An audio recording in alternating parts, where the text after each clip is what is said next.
Alô, amigos da Rede Brasil de Televisão em todo o território nacional. Aí, Roraima, nossa saudação carinhosa aos telespectadores do norte do Brasil. Nós estamos aqui, como você bem sabe, no RB Notícias Especial da Rede Brasil, com Sua Excelência, o magistrado da primeira vara de falências e recuperações judiciais e conflitos de arbitragem de São Paulo, doutor Daniel Carnio Costa. Doutor Daniel, a gente sempre ouve falar o seguinte, não, vamos apresentar o juiz, doutor Daniel, o nosso plano de recuperação. Isso partindo de advogados da empresa. Funciona assim, a lei ela é estruturada dessa forma. A empresa pede a recuperação judicial. Então, ela solicita ao juiz a oportunidade de apresentar um plano no processo. Esse plano vai ser debatido com os credores da empresa e são os credores, na verdade, que vão dizer se concordam ou se não concordam com aquele plano. Então, a gente costuma dizer que há uma soberania da Assembleia Geral de Credores.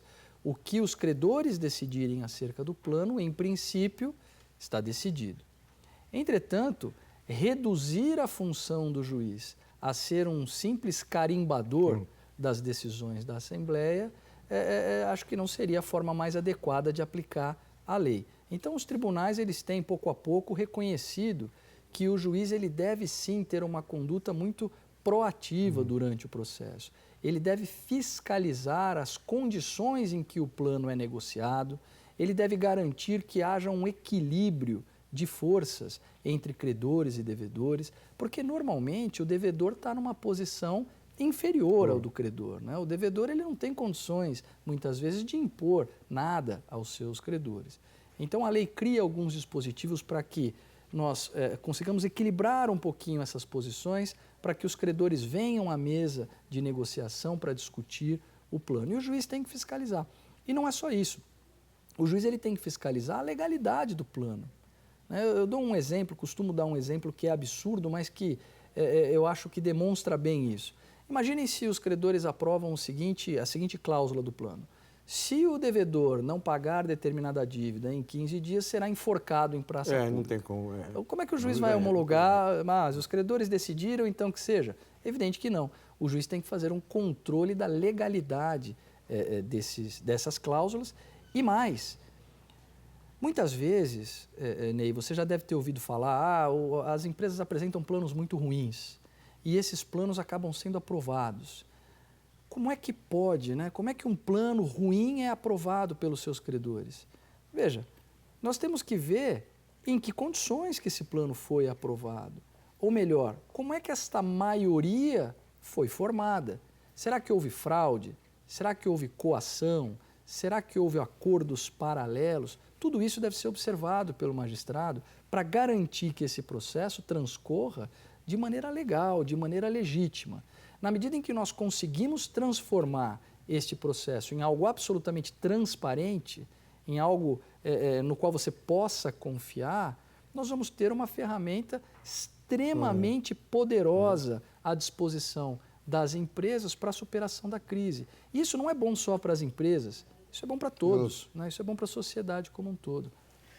Professor Daniel, arbitragem. No começo, o juiz da vara de família, há décadas, quando as pessoas parecem lá, o marido e a mulher que querem se separar, essa coisa, o juiz de vara de família sempre dizia o seguinte, não há possibilidade de vocês entrarem num acordo.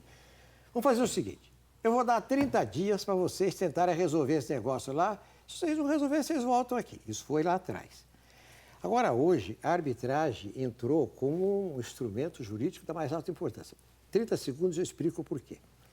Aqui em São Paulo, existe uma disputa entre o empresário Abílio Diniz e a empresa Carrefour, que pertence ao grupo Casino em Paris. Há uma disputa entre eles. E essa disputa está sendo decidida por arbitragem. O senhor Abílio Diniz tem um representante que é um economista americano, que vem aqui no Brasil nas reuniões para representar. E o outro lá tem outro representante lá. Mas agora tem uma outra complicação. Todos os magistrados da Praça João Mendes tentam obter um acordo, uma arbitragem, antes que aquilo se transforme em processo. Professor, explica isso direito. Tá, vamos lá. Existe uma diferença, para deixar claro, assim, porque para quem não é do direito, né, entre conciliação e arbitragem. Né? O que é a conciliação? A mediação ou conciliação? O juiz vai chamar as partes, lá já existe um processo. Já existe um processo. O juiz vai chamar as partes lá e vai tentar fazer com que as partes cheguem a uma solução consensual. Fala, olha, abre mão um pouquinho daqui, você abre mão um pouquinho dali, e a gente chega num meio termo, as partes encontram, ou por elas mesmas, ou ajudadas pelo magistrado nessa atuação de mediação, a solução. E aí o juiz homologa e o processo está encerrado. A arbitragem é um processo um pouco diferente, porque ele é extrajudicial. Então, por exemplo, quando um empresário faz um contrato com um outro empresário, eles podem colocar no contrato que, se houver alguma disputa em relação aos termos do contrato ou às consequências daquele contrato, essa disputa não será julgada pelo Poder Judiciário. Essa disputa será julgada por um árbitro escolhido pelas próprias partes. E hoje nós temos várias câmaras arbitrais, né? Temos no mundo todo, no Brasil também temos câmaras importantes, né? Então, Câmara de Comércio de Paris, que pode funcionar, exemplo, que vão fora do poder público. Fora do Poder Judiciário. Então, as partes fogem da disputa judicial. E aí você deve estar se perguntando, bom, mas qual é a sua competência, então? Porque a sua vara também é de arbitragem. De conflito. De conflito. Na verdade, eu não julgo o mérito. A questão que está sendo discutida na arbitragem deve ser discutida pelo árbitro e resolvida pelo árbitro. Mas podem surgir algumas questões em relação à arbitragem que aí eu tenho competência. Então, por exemplo, temos essa cláusula arbitral, haverá necessidade de instauração de um painel arbitral, só que até que o painel arbitral seja instaurado, pode ser que eu sofra um prejuízo irreparável ou de difícil reparação. Então eu preciso de uma medida cautelar. Quem é que vai analisar essa medida cautelar que vem antes da arbitragem? Sou eu. Aí sim é minha vara. E mesmo depois, a lei de arbitragem diz o seguinte, não cabe recurso contra a decisão do árbitro. Ah, é? Não cabe.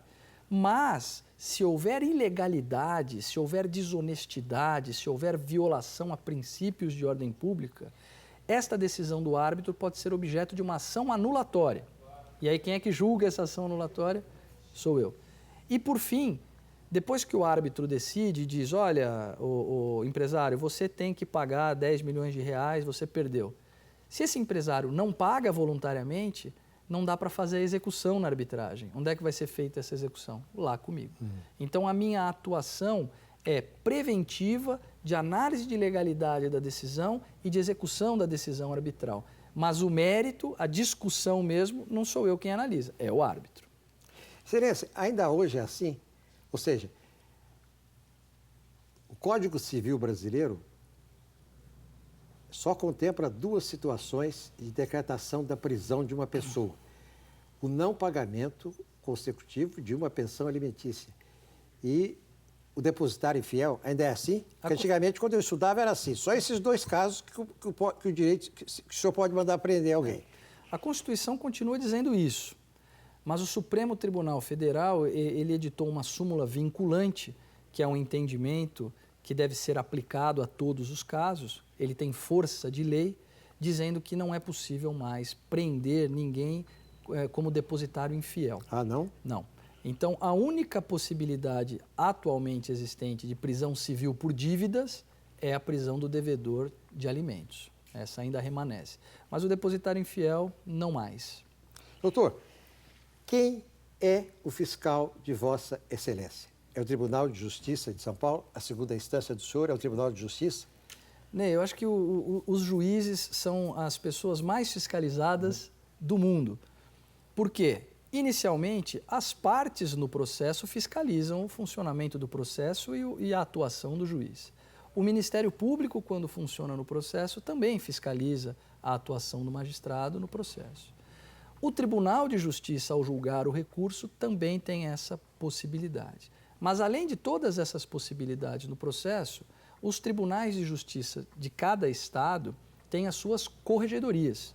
A corregedoria é uma seção do tribunal destinada à fiscalização da conduta administrativa do juiz. Como é que ele está agindo? Ele está trabalhando bem? Ele está atrasando? Ele falta ou não?